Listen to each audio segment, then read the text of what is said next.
Yep, yep. Yeah.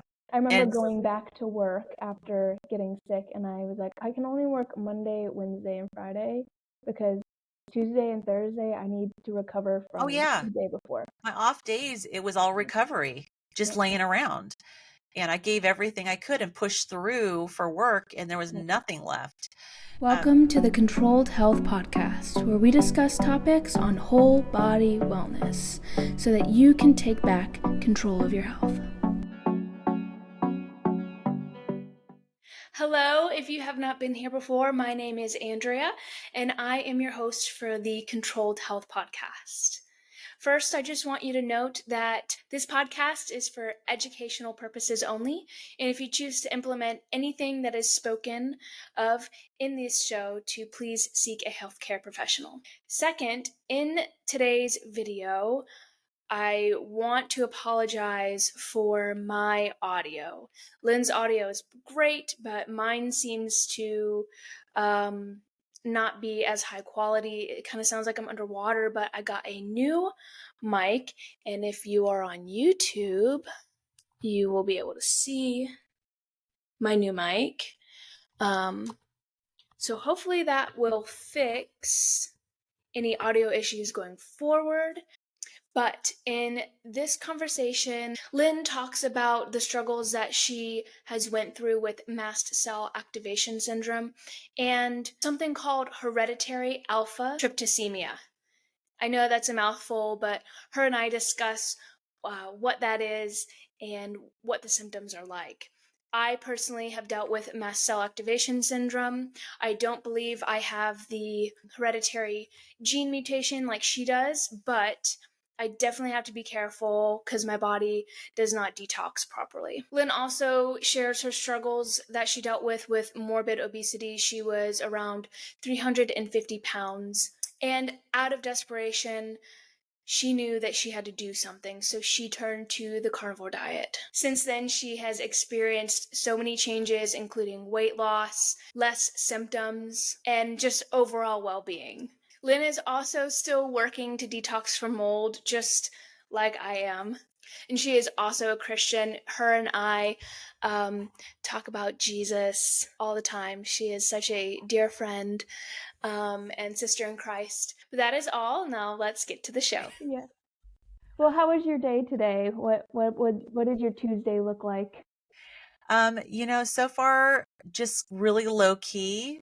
I have been doing some reading of the Dr. Georgia Eadie's book, Change Your Diet, Change Your Mind. And because I'm supposed to be doing a book review on it end of February with Carrie from Homestead How. Okay. And so it is a very thick book, but it's really, really well done. And so I'm plugging through, making sure I get that read. Do you actually read it or do you listen to it? I actually read it. Yeah. I think that's a lost skill nowadays. Yeah, I'm not very much of an auditory learner, and I am a slow reader, but that's how I absorb. So I like the tactile actual book because I underline and stuff as well. So when I did theater, the only way I could memorize my lines was if I recorded myself and then listened to it. Oh, interesting. I could not memorize if I was constantly reading the script. I'd have to.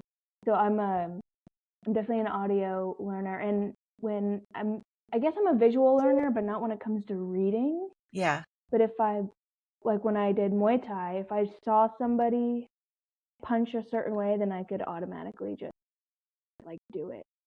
Yeah, not me, which is probably why I struggle with learning any sort of choreography, because I could have somebody show me choreography and be very slow and it just doesn't enter the brain at all.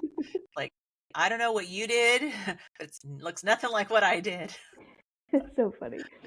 So, so I know you're on, is it disability? Did you actually get disability from having mast cell or? So I have been on disability, long-term disability through my former employer since I did Okay. have to retire. But I had been on disability while I was still working there as a nurse, and it went from short-term disability into long-term disability. And there is an application out there for SSDI. That process takes a while. It's under review. And I honestly don't know what the outcome is going to be, because I am improving. I just, with mast cell disease, you never know when you're going to react to something. And I am much less reactive now, but I also haven't really been testing the limits, and I haven't been under a really stressful, situation like you would be in work, at nursing. And I, I would have bad chemical sensitivities too. So I don't know. It's just all up in the air right now to see whether or not it's going to continue. And if it doesn't, it's all right. When did you start to get mast cell symptoms? I was actually in my 20s, and there was no name for mast cell activation syndrome at that time. It was just that the first thing I started to experience was menstrual irregularities and weight gain, and it was labeled as polycystic ovarian syndrome. I don't want to cut you off, but isn't it so weird that those things are labeled normal, and you would have never even thought that that was related to histamine and mast cell problems? Nor would the doctors ever suspect that as either. And I did not, and it was right at the time, early 90s, when they knew to put people on birth control pills that had PCOS. And then a few years later, they figured out that metformin is supposed to be really good for it and can help reverse your symptoms. And so they put me on metformin, which never worked, never did anything. And that was probably the first clue that in your 20s, they put you I on was metformin? in my 20s. Yeah. At the same time, roughly the same time in that decade of being in my 20s, I was also developing very severe heat intolerance. And I would develop kind of heat stroke like symptoms pretty early after being exposed to heat. And I would get very nauseated and dizzy, and just feel like I was going to pass out. And at first I thought, well, maybe I'm dehydrated and maybe I just need to wear a hat out in the sun. And so I tried that, and it didn't make any difference at all. And so I just blew it off. I was in my 20s. I was busy working on developing a career, and I had at that point was married, and we were going through fertility treatments, trying to get pregnant. And so I just didn't really think anything of it, and just like, okay, I guess I can't go out in the really, hot heat, which was at the time we were living down in Central California, and it gets really hot there. But then I also started to develop really severe anxiety, and I'd have panic attacks, and even panic attacks in my sleep. And it was weird because I'd never had issues with anxiety before, but those are kind of the three main things that showed up in my 20s was the PCOS and the heat intolerance, and then the anxiety. And then we did end up adopting a couple of children from foster care, and they were, they'd been through a lot. And we were, my daughter, we were her 12th home. My son, we were her 9th home. And they had both gone through abuse that we didn't really know about at the time. But of course, it came out in their behavior. And so it was challenging. At that point, I was in my early 30s. And I had a complete just nervous breakdown. The anxiety got so severe. And at that time, I wasn't a nurse. I had nursing as my second career. I was working as a corporate accountant. And I just one day had to leave work. I just told my coworkers I have to leave. And I drove myself to a psychiatric hospital because I was convinced in my mind that I was going to die. Like I was, and I could tell it was anxiety because I was really struggling to breathe, but I knew that it was not because of a lung issue or anything like that. I just knew intuitively that it was anxiety because I had been experiencing a little bit of it, but it got to the point where I just had these thoughts that I'm going to die if I don't get help. And so I drove myself to a psychiatric hospital, and they ended up admitting me. And so I was there for about 5 days. And then I don't remember a whole lot about it because I was just so exhausted. I think I slept. They Yeah. couldn't get me up for groups. They couldn't barely get me up for meals. And the psychiatrist there diagnosed me with severe clinical depression, clinical anxiety, agoraphobia, and one other thing that I don't recall. And then I ended up in a partial hospitalization program for weeks. But at home, I was just I had no energy at all. And my mind couldn't process even making a simple meal like spaghetti, where Did there's they just put a you few on steps. any psych meds? Yeah, they did. They did. And I don't remember everything. They had me on an antidepressant. They had me on anxiety medication. Then they had me later on some other medication to counteract the side effects of the medications that they had me on. And I can remember in our home just having so much pent up energy from these medications that I was just pacing back and forth all over the house in the middle of the night, just trying to work that energy out of my legs. And I felt like I should have just gone out and run a marathon at that point because I had so Yeah. much energy, but they gave me another medication to counteract that side effect. I had a doctor that diagnosed me incorrectly with type 2 bipolar disorder Mm. and put me on lithium, which just really messed me Mm. up. And so there was a period of quite a few years where it took me a while to kind of try to recover from that and Yeah. just heal my brain. And I did end up going off of medication. But so as far as the mast cell disease, the symptoms for a couple of decades were more subtle. It was really more just the heat intolerance and things that I really didn't put two and two together. For example, we'd be out in traffic and the fumes from cars would give me a horrible headache. Um, and I just seemed to be ultra sensitive to my environment. Mm. But, here I was a mom and I was working and I was trying to push through. And um, so I just kind of dealt with it. Right.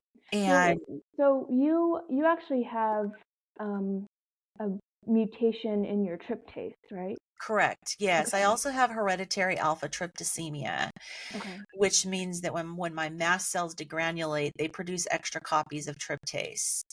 So I just want to let anybody who's listening, I have a video and I'll link it in the show notes of me talking about mast cells and tryptase and all those things, because it can get kind of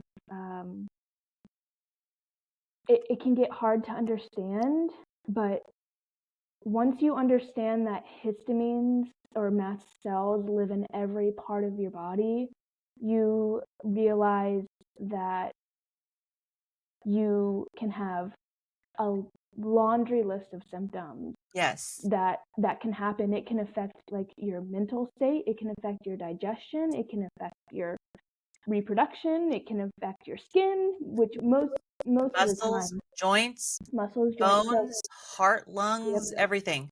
So I just wanted to, before we get any further, when I don't think I have any mutation or anything like that. But when I had pretty much the same thoughts of like I'm dying right now, and I don't know if it did slowly build up. I started to get panic attacks in like my late 20s. But when I like look back, I'm like, but I had digestive problems. My skin was always I'd get like rashes on my skin. Yeah. I was always tired. Brain fog. I mean, the list goes on. And then when I actually became bedridden and I tried to, I'm glad I didn't admit myself just because of hearing stories like you of they just gave me psych meds and sent me on my way.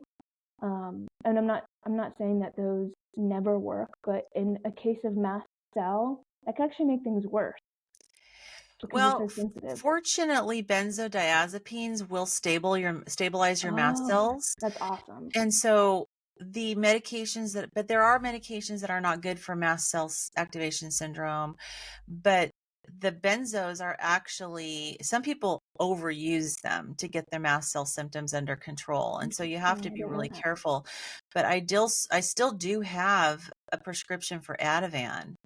And every once in a while, before I figured out what medications, over the counter medications, will help me get a reaction under control quickly without needing my EpiPen, I would pop an Ativan. Yeah. And that would actually help. But that is not a recommendation for anybody because No. benzos are addictive. So when I realized that mine was a histamine problem, I would take a Zyrtec, and Yeah. it would take my anxiety from a 10 to like a 2, and I was like, this is Yeah. absolutely crazy. And then of course, if I ate high histamine foods is when Yeah. I kind of And realized. that is one of the diagnostic criteria for mast cell disease, is that your symptoms respond to antihistamines. Yeah. Yeah. And So that's something that you can, it's over the counter. People normally take Zyrtec anyways for, right. whatever other allergies they're having. But, even chronic allergies can be a mast cell dysregulation, especially if Yeah, you're living in a yeah. moldy home and all Because that stuff. the mast cells, just for anyone who doesn't understand what a mast cell is, we all have mast cells. They're produced in our bone marrow, and they are a very important part of our immune system. Right. And, They're not they're the like, bad guys. yeah, they're not bad guys. They're the first responders of your immune system. And when they detect something that's in your body that shouldn't be there, they degranulate. Basically, they dissolve and release 200 plus chemical mediators out into your body to help coordinate your immune defense. And so histamine is probably one of the most, plentiful of those chemical mediators, and people can generally understand the concept of histamine. And so when you're having an allergy and you feel horrible, whether it be an acute allergy, like someone who's got, an allergy to peanuts, or a bee sting where they have a very quick onset of severe anaphylaxis, a lot of people just have a lower grade allergy where they just feel horrible. And that's the body responding to all this, whatever it is you responded to, and mounting a defense, and the histamine is part of that. But with mast cell activation syndrome, the mast cells are dysfunctional. And so you mentioned fatigue, and fatigue is profound with mast cell disease. And it's funny because over the years, I had people who were my family members accusing me of being lazy. Yep, me too. Yeah. I can't tell you how many times that happened. And I'm not a lazy person. I have two bachelor's degrees. I raised two special needs kids. I've worked as an accountant. I have a second career as a nurse. I'm not lazy. I just have had zero energy. And even the exercise intolerance is a big thing with mast cell disease too. And so people would tell me, well, just get more exercise and you'll have more energy. But so of course I'm like, okay, I'll take that suggestion. So I would go exercise, and it would take me forever to recover. I would be days trying to recover from exercising. Yeah, so but it's only been maybe a decade or so that there's actually been a name for this syndrome. Right.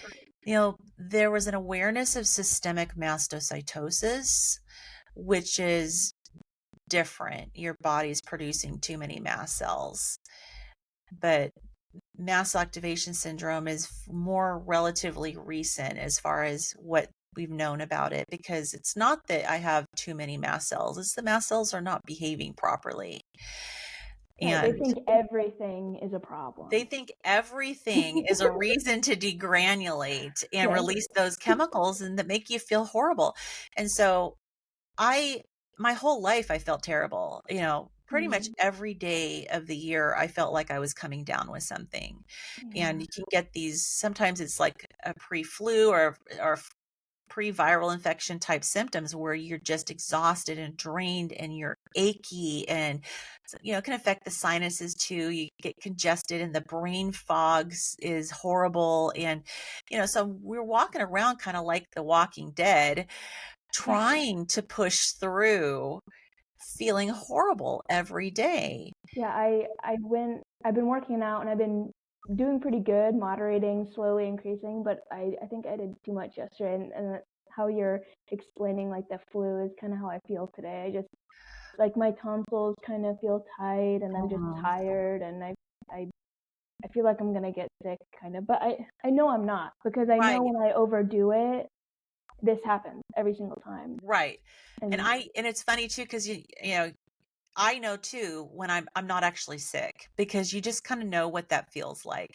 yeah, And it's like you're leading up to trying to get sick, but you never do. You just keep feeling terrible. yeah, like my And ears hurt and yeah, yeah, so I spent decades of my life living in that state. wow. And muscle pain and bone pain and joint pain, and over the course of the years, it just started to get worse. And this is with mast cell disease. It does tend to be progressive in nature. It gets worse as you get older if you're not doing anything about it. Mm. And so I kept gaining weight, and looking back, I mean, my eating was terrible. There's no doubt about it. My eating was horrible. Mhm. But my quest was always for a source of energy, because I felt terrible. So I was always looking for something to give me energy. And sugar does that for a little while. And so I would just try to ride the waves. If I started to crash, more sugar, more carbs, more of the garbage food that made me feel better. And so who knows what my blood sugar was doing and my insulin levels were doing, because I'm sure that they were just up, down, up, down, up, And down. those make mast cell worse. Oh yeah, absolutely. And I It's absolutely crazy. developed pretty severe insulin resistance, and, um, definitely over the course of the last few years became pre-diabetic.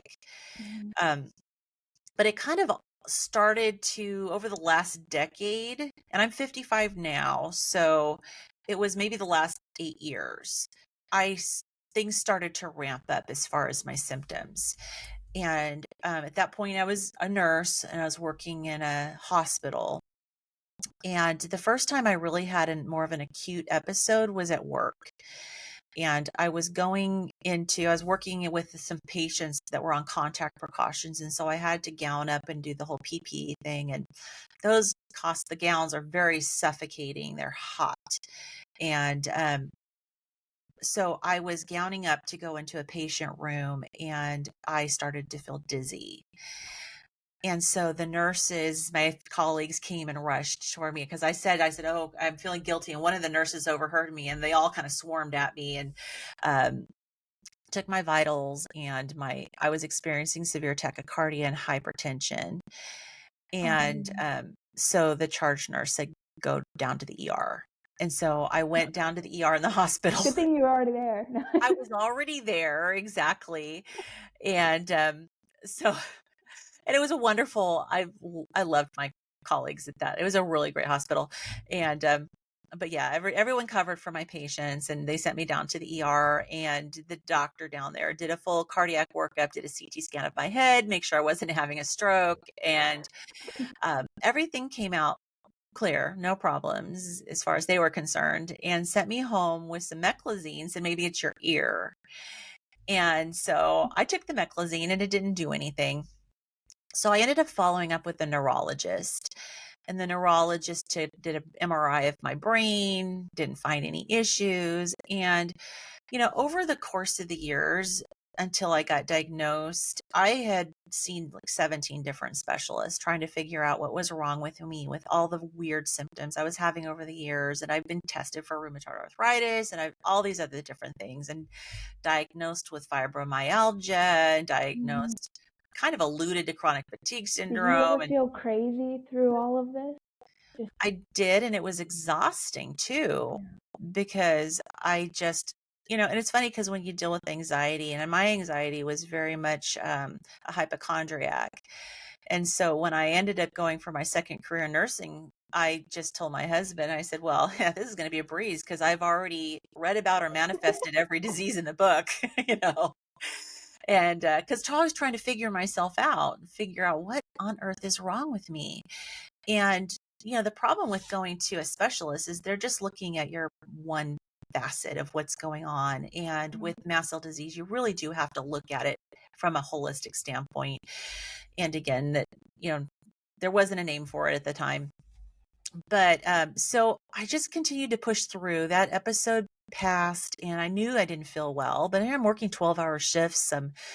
I had nothing left to give outside of work. I would come home and I would just crash. And my off days, I couldn't do anything except lay around. I couldn't cook because the heat from the kitchen would make me feel dizzy. Couldn't do dishes, same thing, because just the heat from the running water in the faucet would make me feel dizzy. I couldn't take a hot shower for sure. I'd feel like I was going to pass out. I couldn't raise my arms to wash my hair very well. So I was hardly showering, maybe once a week. Sometimes it was like 10 days. I would take a bath because I could handle sitting down and bathing myself, or I'd, So that's actually when I was, I guess more my high school, whenever I would do my hair and I was blow drying my hair and stuff, I noticed, I was like, man, I cannot do this. And I would have to like sit down or prop my leg up or something. And I think that's more of like the POTS that I was pots. dealing with. But when I hear people talk about POTS, I'm like, make sure to check for mast cell because mast cell can cause POTS symptoms. And all these diseases and stuff, whenever somebody says they've got diagnosed, I say, okay, but we need to find out why. And even Right. mast cell in itself isn't the root. It's like, Exactly. why am I having mast cell dysfunction? Yeah. Exactly. Yeah. So, and I think that now that I have the diagnosis, and I did have to give a bone marrow biopsy to get the diagnosis, Oh, but wow. now that I have the diagnosis, I can look back and go, yeah, I've actually worked with patients that I think may have this too, because they're like me. Yeah, they're like baffled, and they've been to so many doctors, the doctors can't figure them out. But it did take a while because even when I had that episode at the hospital when I was at work, that was in, I think, 2014 or so. I just kind of kept moving forward. And then I had another kind of more of an acute episode in 2016, and this was at home. And I have no clue what triggered it. I was just sitting comfortably watching some TV. And all of a sudden, this was the first time I actually had throat swelling. And my throat started to swell, and I could feel I was having tachycardia. And I waited a few moments, but it was obviously not passing. And so I called 911, got up and took Benadryl. My daughter was hanging out in her room, let her know. I just called 911. She's like, what? And so I went and unlocked the front door, and I went back and sat down and just waited for them to arrive. And so they showed up and they took my vitals, and I don't forget what my heart rate was. I know it was really high, but I do remember my blood pressure, which was 220 over 120. It was really bad, dangerously high. Yeah. And so they took me to the ER. And by the time I got to the ER, I think the Benadryl kind of helped a little bit. But the doctor ran a series of tests and suspecting an allergic reaction because of the throat swelling. And all of the allergy specific tests came back negative, but this doctor happened to run a serum tryptase and told me your tryptase is elevated. And so he sent me home with some prednisone and told me can take Benadryl, and not only like 5 days of prednisone, and I felt amazing on the prednisone. See, I didn't, which is weird. They gave me prednisone when I started to get hives, and I didn't want to take it, but I did, and I got so sick.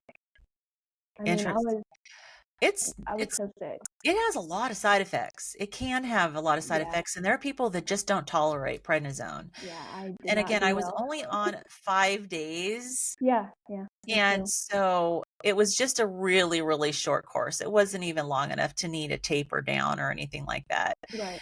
Yeah. So I think it was like 40 milligrams a day for 5 Yeah. days. I think that's what they did with me, but I got like almost like pneumonia. It was like I was coughing up stuff, couldn't breathe. Wow. I know, and I think that is one of. I think it says like if you experience this, call your doctor. But I'm like, I'm not calling him because I'm done. Just stop taking it. Yeah, I But did. yeah, it ended up making me feel really good. That's And I wasn't on it long enough to experience any side effects. Um, but so the doctor at the ER said, I want you to go see an allergist. mhm, And because an allergist is the type of doctor that will diagnose mast cell disease. And so I went to see this doctor who's also he's an allergist and an immunologist. And this was in 2016. And so he said, well, I think possibly you might have mast cell disease, but we need to check again. And so he ordered a serum tryptase test, and he ordered a 24-hour urine collection. That was to look for some of these chemical mediators that are excreted in the urine. mhm. And so I got the kit, but he said, I want you to do it when you're in the middle of having a reaction, get these labs done. Yeah, And which is hard. it's like you don't But want to I make ended up yourself have. right. I mean, last thing you want to do is go get lab work done when you're in the middle of a reaction. And if it was as severe as before, I would have been at the ER, right? But I ended up having the next 2 reactions when we were on vacation, and we were on the East Coast, and we were at Ground Zero in Manhattan when I had a reaction. And I really believe it's because I got too warm, and we had been out walking, and it was a nice day. But at that time, I didn't realize that the UV index was a factor for me as well, because I can respond negatively when the UV is too high. But then Mhm. also we were in the subway in New York, which is very stuffy. But we made our way over to Ground Zero, and when we were there at Ground Zero, the symptoms started to set in, and I started to feel dizzy and nauseated and feeling like I was going to pass out. And I told my husband, we got to get back to the hotel. And I knew I needed to get someplace cool, and we had to go back through the subway. So I was miserable. And then that was the first time I found out that if I don't get this away from my triggers pretty fast, I will develop really severe abdominal cramping. And Mm. so that happened, and it took me hours laying in the air-conditioned hotel room to recover from that. And then I had another maybe milder episode a couple days later. But I had a similar experience when I went to Aruba a couple years, well, last not the December that just passed, but the prior one, in 2022. And I had just moved to North Carolina, so it was cool. And then we went to Aruba, and it was hot and humid. and And humid. even though we were like on little bikes and stuff, and we rented like a 4-wheeler. Halfway through, I was like, I can't do this.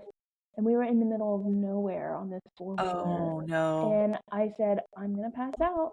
And I had water with me, and I had a hat on, I had glasses, because even sometimes the light will bother me.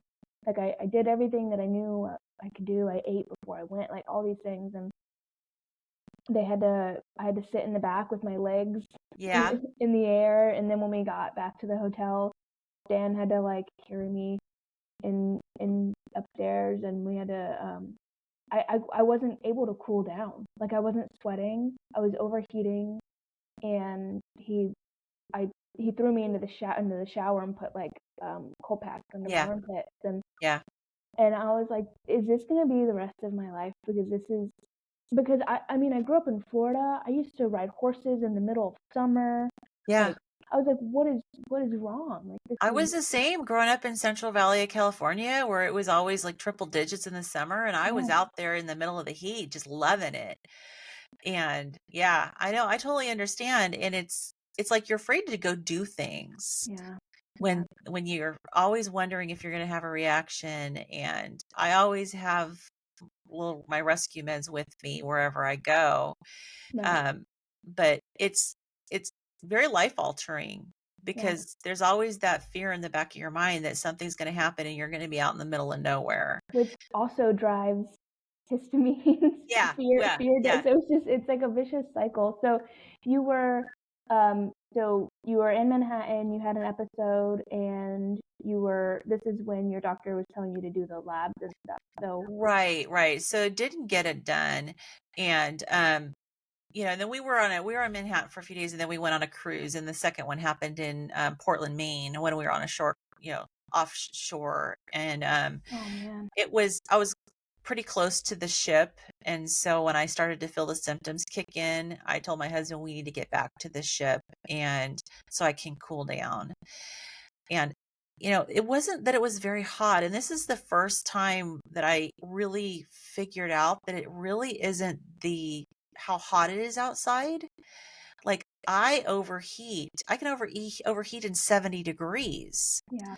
And, now I live up in Washington State, and I have found that we used to go to the street festival nearby, and I've had this happen at the street festival, and it's beautiful. But the UV index is higher. I notice if it's cloudy, I tend to be fine. But if it's a nice sunny day and it doesn't have to be warm, it just has to be sunny with the UV index, moderate to high, and I can have a reaction. But so it's like hard to diagnose, hard to get a diagnosis. And so I returned home and I just continued to avoid these triggers. I was figuring out, what my triggers were, and I just kept avoiding them. And so everything kind of came to like full circle during the pandemic. Because I was working as a nurse. I was working outpatient nursing at the time in gastroenterology and hepatology. And, March of 2020, when everything hit the fan, they sent anybody who could work from home, they sent home. And I had already been working from home one day a week because a lot of what I was doing when I wasn't working with patients face to face, I was on the phone and triaging patients that called in a panic because of their symptoms or helping coordinate care. Between the patients and the doctors, educating patients and that sort of thing. And so any of us who could work from home, we got sent home. And so from about March to June, we were working from home. And then in June, they started bringing patients back in for nurse visits. And the manager said, we just want one nurse at a time to come in and do these patient visits. So when my turn came, and this was before they were making everybody mask up for the whole day. And I was working 10-hour days. At this point, it was fairly early, and they were just making us wear a mask when we were face to face with a patient. And so I was doing a patient visit, and I had this surgical mask on, and the heat from my breath triggered a mast cell reaction. And I started having the throat swelling and the dizziness and the nausea set in. So I went to my manager. I told her what happened, and she said, go home. And so they made accommodations for me. And I ended up being the only nurse on my nursing team who worked from home during the whole pandemic.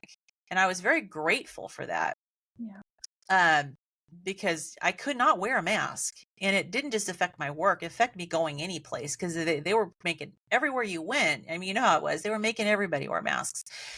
And so I was very limited in what I could do. I was not happy about that, but it was what it was.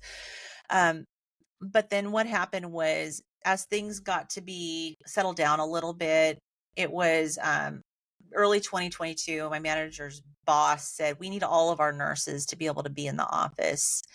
And they wanted me to go back to just doing my one day a week at home and the rest of the days in the office. And so my manager said, well, you're going to have to figure out how to come in here and wear a mask. They were still making everybody wear masks. And they said, you're going to have to come in and figure out how to wear a mask, or we're going to have to try to, through the organization, find a job that's technically a remote job for you, which I didn't want. I loved my schedule. I was only working 3 days a week, and I didn't want to go to 8 to 5 days a week. I just knew my energy levels were horrible. I needed those days in between to recover.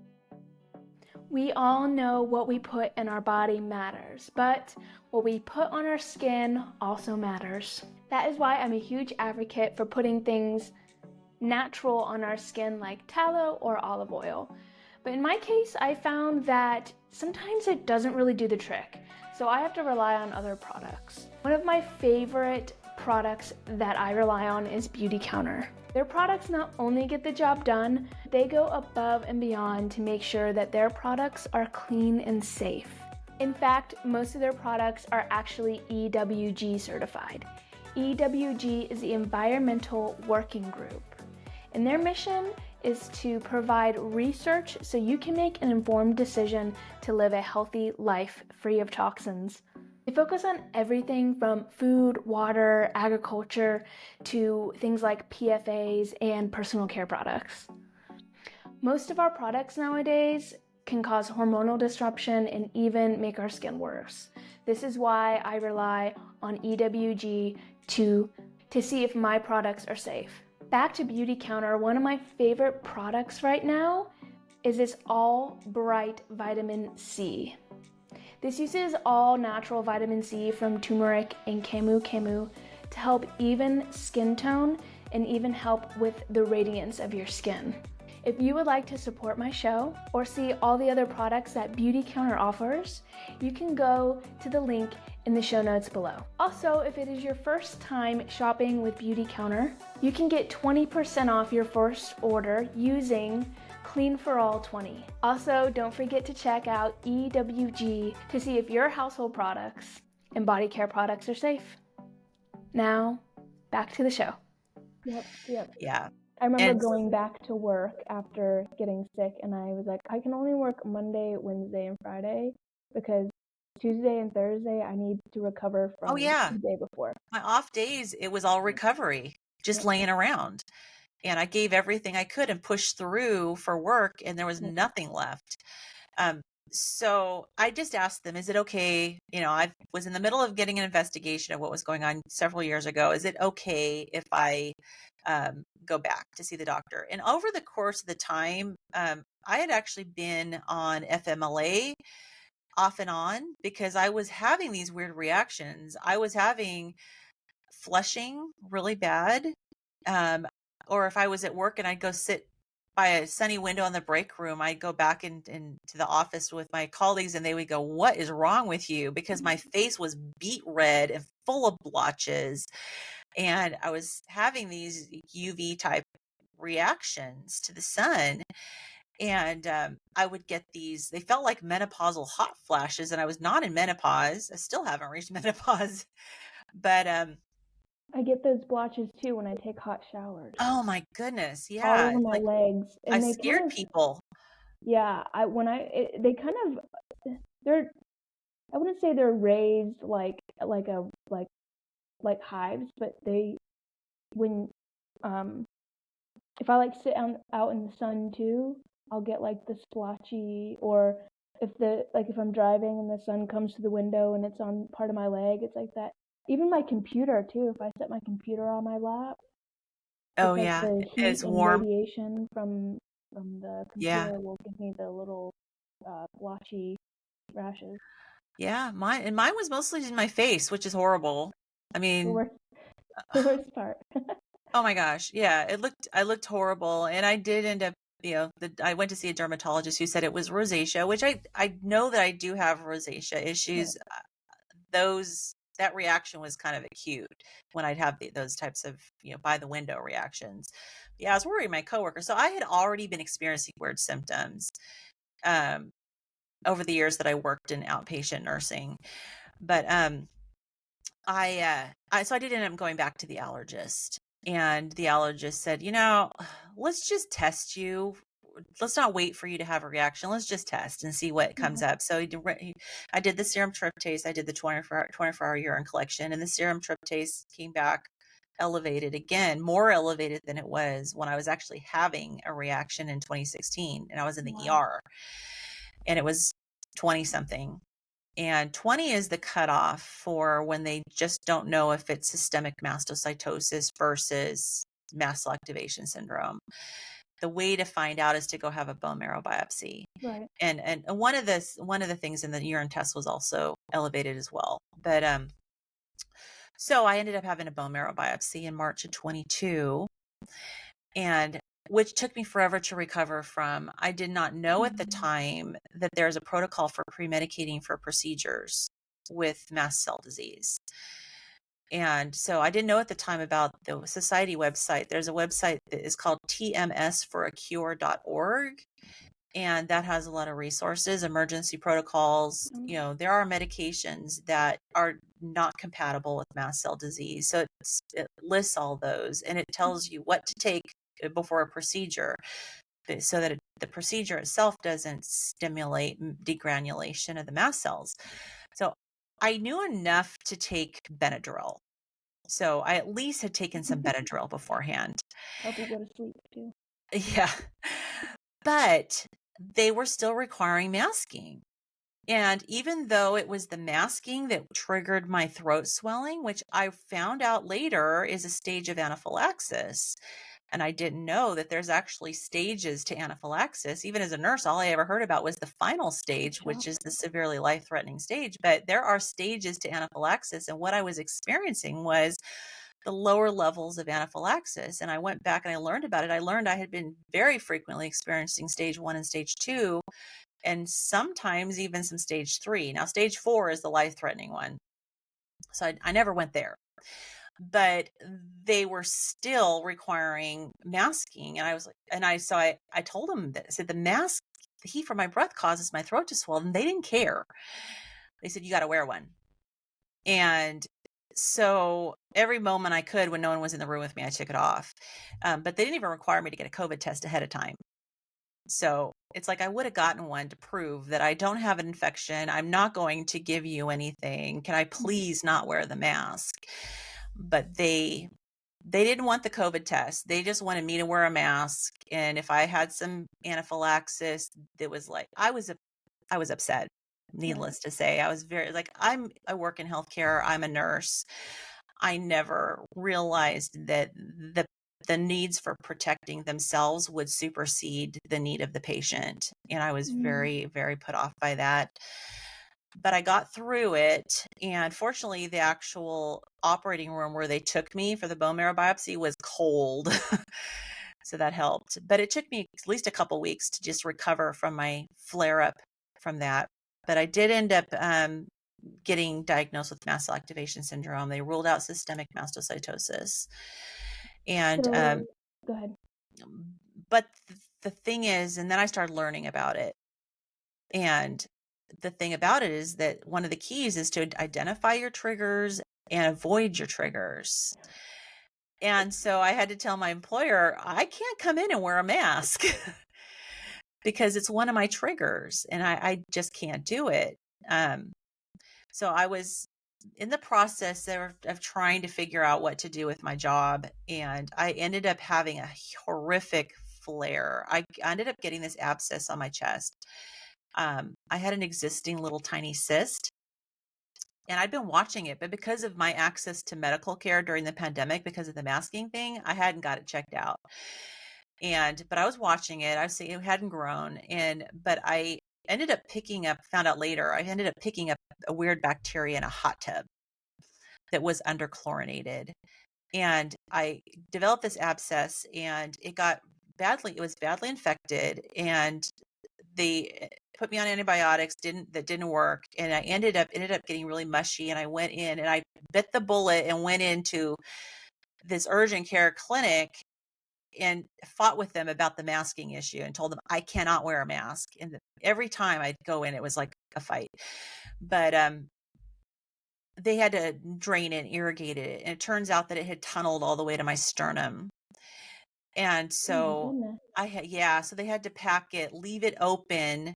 They couldn't suture it up because it had to heal from the sternum up to the skin. And so I had to every other day go back and get it repacked. And it was painful. And every day it was a different doctor. And I had to re-explain the whole masking issue and my mast cell disease. And it was very stressful. And I think the combination of the stress and the infection itself put me into a huge mast cell flare. And I was still working from home, but I was always dizzy. The fatigue was incredibly intense. My brain fog was through the roof. I couldn't find my words. My brain would freeze. I would slur my speech. Wrong words would come out. I would end up with nausea, abdominal cramping. Um, I couldn't work. So I had to go. It just wasn't safe for me to be working with patients. And I had to have a thinking brain in order to work with patients. And so I ended up going on medical leave. And I was on medical leave for almost a full year and horribly deconditioned. And I had gone to see a naturopathic doctor because the allergist threw some medications at me and said, just come back in 3 months if you're not feeling better. Never said a word about triggers. I even asked him, well, should I go on a low histamine diet? And this was after I did a little research, right? And he says, well, you can try it if you want to. It wasn't like, yes, you need to be on a low histamine diet. Of course. Yeah. So I ditched him. He was useless. And I ended up going to see a naturopathic doctor. I got tested I did the mycotoxin test, ended up testing positive on the mycotoxin test. We brought in a professional home mold inspector and did a home inspection on our home, which came out beautifully clean. He said it's probably the cleanest he's seen. So I'm suspecting that it's my body, that I'm not clearing mold like I should. I may be one of those people. It's like, 1 in 4 people has that genetic mutation. Yeah, the MTHFR. Yeah. So I was suspecting that. And so I've been working on trying to detox. I don't think I've been doing it properly. And the doctor took a conservative approach just because of my mast cell flare. Yeah. And so I did take glutathione. I couldn't go in an infrared sauna, which I know is a good way to detox because I couldn't handle the heat. But I could handle a hot bath because the top half of me didn't get too, was able to stay cool. So I was doing like nightly hot baths with Epsom salts. But I was so deconditioned because I was just laying around because I couldn't do anything. And I ended up having a lot of issues with my lower back, so much pain all over my body. And I got to refer to my list here because I know I had so many symptoms. I forget about them, but I still had the flushing. I had the rosacea. I had horrible itching, like just unbelievable itching. And I would just I'd scratch myself and I would injure myself. And I did end up with boils. I had the lightheadedness. I had heart palpitations. I don't know. My blood pressure was probably all over the place. I had bladder irritability. I would have incontinence where I couldn't make it to the bathroom. But there were also times where it was completely involuntary. My bladder would just release its contents. Yeah. And it happened to me when sitting in a restaurant one time, and it was absolutely horrifying. And that was terrible. And at this point in my life, all the female issues weren't an issue. I have a Mirena IUD, which stopped all the bleeding. But before that, I had horrible uterine bleeding. I had bone pain, muscle pain, joint pain. I had horrible abdominal bloating, pain that would travel all over my abdomen, bad acid reflux, congestion, the throat swelling, drainage and itchiness out of my ears and my eyes. Sometimes I'd really have a trouble getting a deep breath. I mean, the myriad headaches, brain fog, the cognitive dysfunction. I mean, and we're just told that this is normal. Like this is, and it's so sad. I like people tell me, they have symptoms like that. They're like, oh, I'm fine. I'm like, no, like you're supposed to feel good. Like I didn't know how bad I felt until I actually felt good. Yes. And so tell me a little bit about, I don't know how long you've been carnivore, but has that helped with a lot of the symptoms? Yeah. Oh, absolutely. So by the time I got to May of last year, I had been almost a year on medical leave and horribly deconditioned, dealing with all these symptoms that I just went through. And I had been on the carnivore diet for about 6 weeks back in October to mid-November of 2021, but it was for a different reason. And it was working well. And then I stopped doing it when my why disappeared. Yep. Because I was just doing it to get as healthy as I could because I knew I was gonna get COVID. And, being morbidly obese, and I didn't even mention how much I weighed. I was pushing 350 pounds, and Wow. I was morbidly obese prior to my mast cell flare, but I gained even more weight during my mast cell flare. But once I got COVID and came through it, no problem. I quit doing the carnivore diet. And and I was, and I didn't take the COVID shot. I was done trusting of it, but I think I'm glad looking back that I didn't because of all the issues with it, but also just now that I know I have mast cell disease, Yeah. would be quite nervous as to how I would respond. But so I was doing everything else I could to try to stay as healthy, get my vitamin D levels up and all that. But once I sailed through COVID and didn't have any issues with it, I stopped doing the carnivore diet. But May of last year in 2023, when I was just in the worst shape ever and I could barely walk. I mean, I was limping everywhere. I was so dizzy. I couldn't walk a straight line and I was in so much pain and suffering from so many symptoms. My husband just said, why don't you try the carnivore diet again? Go And husband. yes. And last time I did it by myself, so I said, will you do it with me? I feel Aw. like I need some support. Will you do it with me? And he said, yes. And I knew I was going to be a cripple if I didn't do something. Yeah. And so my why changed for sure. And so I went cold turkey and just committed 100%. I started my YouTube channel, Midlife Carnivore, to hold myself accountable. And just started putting videos out there and found the carnivore community to be unbelievably supportive. And I got Mhm. this group of cheerleaders cheering me on and Yeah. I started to see results. And within probably 2 to 3 days, I noticed a significant difference in my inflammation. Yeah. Unbelievable. I was like, wow, okay. I'm noticing that this is making a difference right away. And of course, right away I started losing weight.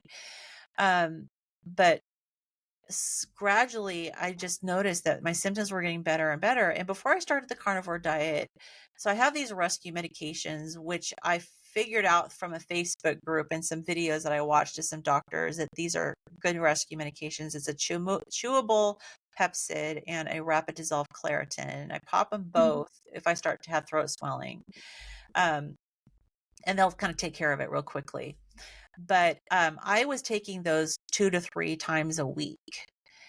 And then I started and I didn't even add the Pepsid. It's like the doctors I listened to just said the Claritin, but I ended up having to go to the ER, I think in April of last year because of another throat swelling and severe tachycardia incident. And when I was in the ER, I felt like every cell of my body was vibrating. Yeah. And yeah, I think the and springtime is hard because I had a similar situation last April as well. My POTS flared up so bad. I couldn't work, I couldn't walk.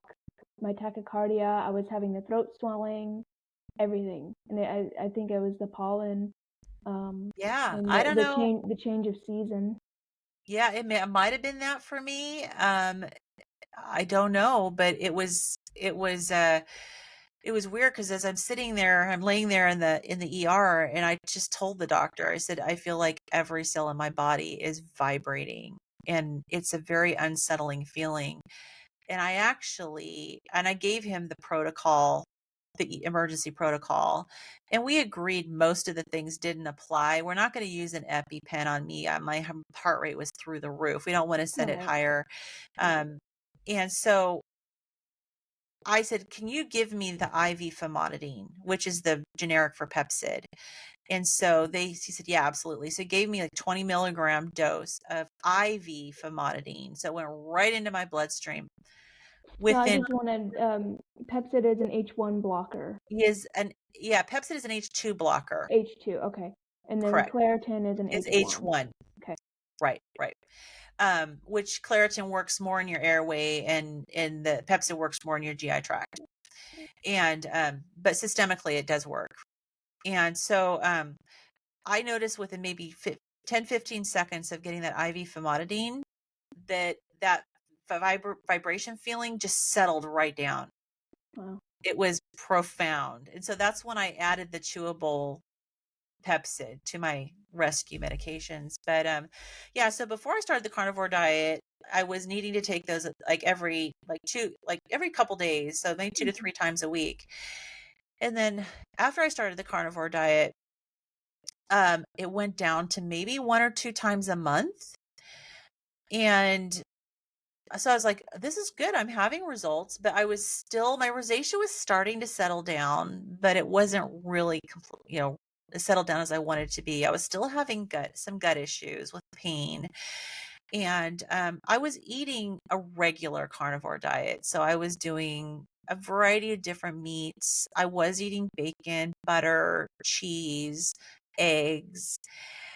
And so I started going back to the whole low histamine thing, going, okay, I need to take another look. It had been so long since I'd looked at my really comprehensive list of the histamine when it comes to food. And I'm like, oh my gosh, I'm eating a lot of high histamine carnivore foods. And so I cut back a little bit, but then I decided to do the lion diet, and just as an elimination diet. So for 6 weeks, I did the lion diet. And that's when I really noticed a big leap in my improvement. At this point, and I'm kind of still on it. I have added some seafood, but I've tried to add dairy back. No, it doesn't work. And egg whites are high in histamine, so I don't do eggs. I haven't tried to add back egg yolks because egg yolks are okay. But I'm basically kind of still on the lion diet with occasionally having some seafood. I just don't feel as nourished if I'm not eating some sort of ruminant meat. Yep. The ruminant meat just really feels like it's nourishing my cells. And so I don't even remember now, since doing the lion diet, I don't even remember the last time I had to take my rescue medications. Yeah. It's probably been over 2 months, possibly 3 months since I've had to even take them. And so my energy is definitely starting to improve. Like, I didn't even try to exercise for the first few months because I was so incredibly deconditioned, and the exercise intolerance was still a huge thing. And so a few months in, I started to try to do some walking, limping, staggering. I probably looked drunk, walking, trying to walk around my block, but I did it. And then it was probably about 5 months into it that I actually started to feel like I wanted to exercise, which was the most bizarre feeling for me because I've never felt like that. And since I was a kid, and I started to get these overwhelming feelings, a sensation of well-being that would set in. And it was extremely emotional to feel that, because it's like, okay, wait a minute. Is this how people feel? Is this how I'm supposed to feel? Right. Unbelievable, because I never felt like that. Like, Yeah. I always felt terrible. Me either. I'm glad I found it. I found carnivore at a young age, because I was like, wow, I've never felt well in my life, and I'm still struggling with some symptoms, but I know, like, when I feel good, I'm even like, I've got like a rash right now, but so you just got a rebounder, right? Yes. How has that been? I know you had said you had lost some more weight since you got it, and I was thinking if, like, your lymphatic system is finally like working and detoxing and getting rid of I that. think so, because when I first got it, and I do see a physical therapist, and I had just completed a plank challenge in January because I wasn't able to do a plank before at all. Like, I You tried. can do them longer than me. Oh my gosh, did you see the last one I did in January 31st was 1 minute and 11 seconds? That's crazy. I can maybe do 20 seconds and I'm like shaking. Oh my God, they're hard. Yeah. But the first one I did, like I had tried it before I had lost as much weight as I have, but Mhm. I couldn't even get my belly off the ground. And so January 1st, like I was feeling better. I'd been doing some exercise, I'd lost a lot of weight. And so I decided I'm going to try it. So January 1st, it was 8 seconds. I was so thrilled to even get That's great. a plank done. And it was a horrible, horrible form and all that. But yeah, by December 31st, it was 1 minute and 11 seconds that I was able to hold it. But then for February, I decided I'm going to do a step challenge, but I also got a rebounder I started using the rebounder, and my physical therapist told me, go slow, be careful. Just don't even try to get any air, just bounce, No kind of backflip. do a little marching, but don't try to clear air, anything like that. And so I was having so much fun with it. It's hard. Oh my goodness. You really feel it in your calves, but I was using it quite a quite a few times during the day. I had no idea that it can really like unblock your lymphatic system and get all the lymph flowing.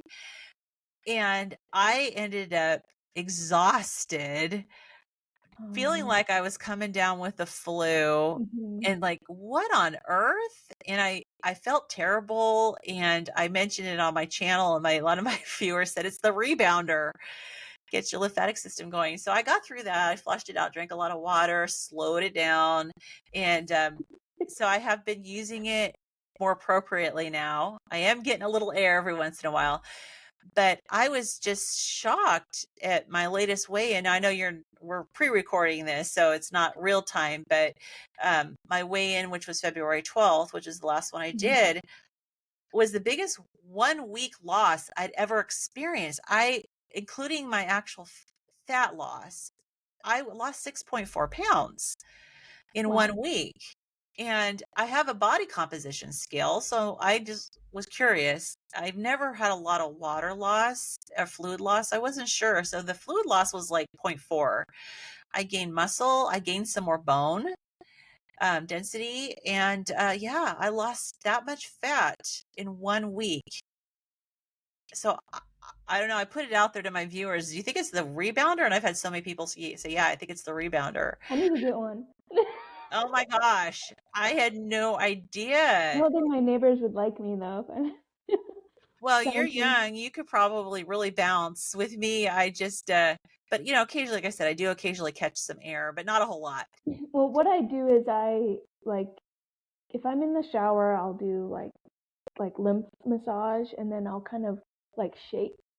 And sometimes I'll go up on my toes and kind of bounce, but I would love to have a rebounder because Yeah, I do the progressive, steps to get the lymph flowing before I yeah. do my rebounder. Oh I do yeah. that once a day before I do the rebounder. So hopefully that's helping get things flowing. But yeah, and then weight loss. I haven't really mentioned the weight loss. I Right. mean, I haven't actually told you the numbers, Right. but I write them down. So I started Carnivore officially May 29th of 2023. So it's been like almost 8.5 months now. And so as of yesterday, which was February the 12th, my total scale loss is 73.8 pounds. But I've gained 24.4 pounds of muscle and bone, good tissue. So my actual Wow. fat loss is 98.2 pounds in that period of time. I have just within the last couple weeks not had to use my CPAP machine anymore. I had Yes. I had severe sleep apnea, and I have been using a CPAP machine for over 15 years. And I accidentally fell asleep without it. I was too nervous to test it out on my own, but I accidentally fell asleep without it. And I do have a smartwatch that tracks my sleep. And so I woke up and realized it. So I checked my app for my watch and no awakenings at all. And my sleep was great. My husband, he gets up real early, so he'll watch me sleep and watch my breathing. And every day he's watching it, because I told him, let's just see what happens. And he Right. said, my breathing's regular, no apneic episodes, no snoring. And so now I've been 2 weeks without my CPAP machine, and I'm not having decreases in energy. I'm not having headaches. So I'm thinking don't have sleep apnea anymore. Wow. I love hearing stories like this. You know, I ran into a woman at the grocery store, and she just happened to be watching me reading the ingredients on stuff, and we just struck up a conversation, and she said that she just got her tonsils removed because she has sleep apnea. And I was like, I said, you can reverse sleep apnea, and she goes, no, you can't. And she Oh like yes, you gets kind can. of mad because she just went through surgery I know. because I call it the roto-rooter surgery, and it's horrible. They take out your tonsils and your adenoids, and they're opening up your airway there in the back of your throat. My uh, brother actually had that surgery. I told her to go carnivore, and she goes, it's interesting you say that because I don't know when the Atkins diet came out, but when that came out, she did it, and back then it was actually mostly meat. Yeah. And she goes, when I did the Atkins diet when it first came out, I felt the best I ever had in my life. Yeah. And I was like, yeah. And That's a clue. yeah, and her cart was, and I'm not trying to, it was full of healthy stuff. Like, I mean, it was like fruit and vegetables. I'm like, get Right. rid of that though. Maybe not forever, but just so your body can heal. Yeah. And I think that is like the carnivore diet is, I love the way Judy Cho puts it. It's like the ultimate elimination diet, and Yes. it's so therapeutic for us. And I Yeah. try to tell people, before we had grocery stores, what were we eating? We rarely would honestly eat plants because it was hard to grow, and it's just easier to kill an animal, unfortunately. And And the animal provides the degree of energy needed for that type of outdoor life. And the fat from the animal is so important. yeah, And I agree. yeah, and I know that so many people that I talk to are surprised to find out that there's actual anti-nutrients in plants. I was Because too. I was too. They hear all about all of The the good stuff. minerals and vitamins and the nutrients in plants, and how healthy it is to eat plants, but nobody realizes that there's also toxins in plants, and there's carcinogens. I mean, there's a laundry list of things that those plant defense chemicals, So they're I oxalates. I never liked vegetables growing up, and Yeah, I didn't either. I think that's what, like, I think when kids spit something out, it's intuitive. Yeah. And I had I just it's it's so sad to see people, the first thing they feed their babies is a vegetable. Yeah. Which, I'm not bashing moms. You're doing what you are told to do, That's and that's right. the They're knowledge doing that their you have. best with what they know to Right. have a healthy baby. Yeah. But it's it's all backwards. It's all backwards. And I cannot wait to have children, and I can't imagine how hard it is with all the things coming at you. But I've seen a Right. lot of mothers who are carnivore, and that's what they give their kids, and Yeah. it works. So, well, let's go ahead and wrap this up. You are so smart, and you know so much, and carnivore has done wonders Yeah. for you and for so many other people. Where can people find you? I know you have a YouTube channel, and what's your name and all that fun stuff? Yeah. So my YouTube channel is Midlife Carnivore. And I do have a Gmail account of the same name, midlifecarnivore@gmail.com. I have an Instagram account, which I do not hardly use, but you can DM me on my Instagram account. Same thing, Midlife Carnivore. I think Instagram wouldn't let me have the E on the carnivore at the end, but you can find me there. Yeah, I'm not a big Instagram person. I think it's just that my age. I don't know. But It's yeah, hard. it's more of a young. I need to learn how to do more on Instagram. But yeah, you can DM me there if you want. I do communicate a lot through the message feature of Instagram.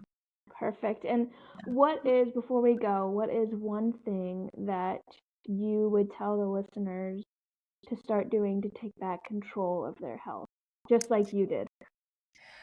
I think first of all is be open to the alternative, what's considered alternative approaches to health, and not be sucked into only listening to what your doctor tells you. As somebody who's been to so many doctors over the years, they're just people, and I don't doubt all their intentions, but they get very much boxed into what they've been taught. Very few doctors have the time or the energy to research anything outside of what they've learned, or maybe they'll read the conclusion of a clinical trial, which often is not really accurate. Be willing to be open to listening to other people. And when it comes to using, a carnivore diet, if you're skeptical about it, there are now so many people on YouTube sharing their stories about how it's impacted their lives and the healing that they've gotten. And I would say start out listening to those stories, because if you're not convinced, you're not going to do it. And so listen to the stories, listen to the carnivore docs, listen to Dr. Berry, listen to Dr. Baker, Dr. Chafee, all these different, Dr. Hampton, all these different doctors, and listen to the people who are interviewing. I have interviews on my channel, go to Homestead Howell, listen to Carrie, all the interviews that he does. And you will learn a lot, and it will put a lot of your fears to rest. Your fears about, like, well, aren't I going to give myself a heart attack? What about my cholesterol? Am I going to get constipated? All the different fears. But is an animal fat bad for you? All of those things are not accurate. So, and then if you decide, hey, maybe I'll give this a try, just commit to 30 days. If you need to kind of work towards it by starting to eliminate starchy carbs and then start to eliminate some of the things, do that. And but the improvements are very quick. So like I said, everybody I've talked to, the decrease in inflammation is very fast. Like within the first few days, you're seeing decrease in inflammation, and know why you're doing it. Know what your goals are. Like, what is it you want to heal? It is a healing diet. So what is it you're trying to heal? And get connected to the carnivore community, which is a fantastic, supportive community.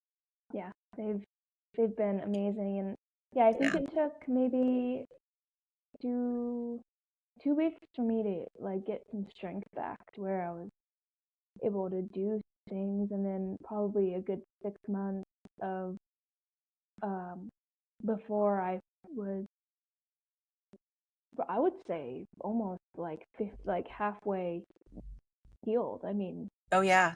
I would have flare-ups every now and then, but I was able to work and do stuff and live my life, and Right. it was almost a relief too, because I wasn't so worried about what am I going to eat. I just knew what I was going to eat. And the eating is simple. The food is simple, and I don't get tired of the food. But one thing else I'd say is that there's maybe a little bit from the outside looking in, there might be the impression that people who go on the carnivore diet are primarily going on it to lose weight. And as I've been in the carnivore community, I've realized that people who do lose weight is often just one of many things that are happening. So many people go and do the carnivore diet because of the healing for the chronic diseases that they have. And there's tons of people who do it for depression and mental illness, and it will absolutely help mental illness. It helps autoimmune diseases. So I would say if someone's listening and they go, well, it may be good for you, but it's not good for my disease that I have, you're probably going to find people out there who have done the carnivore diet for your specific ailment and found relief from it. So it's really a therapeutic diet with a side benefit of weight loss. Yeah, so I'm in the other pool. I was severely underweight Right. when I started carnivore, and now I'm at a healthy weight. Yeah. Which It's is great for nice. anorexia. Yeah, so my mast cell was, I could not hold my bowels. So as soon as I ate something, it would come out the end. And people are like, "Are you eating?" I'm like, "Yes, I'm eating so much food, but my nervous system was just in such a fight or flight. Right. It was like stuck. So I couldn't keep weight on, and it was scary because I couldn't eat Yeah. anything either. I was eating like one food, and because I had reacted to high histamine meat, so I was scared of the meat. And I was like, you know what? Let's just do it. So I ate lamb and beef, and that was it. Yeah. That's pretty much my diet, because I have an immune system disease. And so very much people with autoimmune or diseases, or like myself with an immune system disease, we find that we feel the best with lamb and meat, but that doesn't mean everybody does that. We just happen to need a more strict diet. Right, exactly. Yeah. Well, Lynn, thank you so much for letting me have you on. And You're welcome. Thank you. anything else you'd like to say? Just thank you. I'm so glad that I've met you, and I wish you all the best with your channel and your podcast that you're doing. I think you have a very important voice in the carnivore community. Oh, thank you so much. Well, I of course will be chatting, and I'll be always watching your YouTube videos. Thank you. All right. Bye.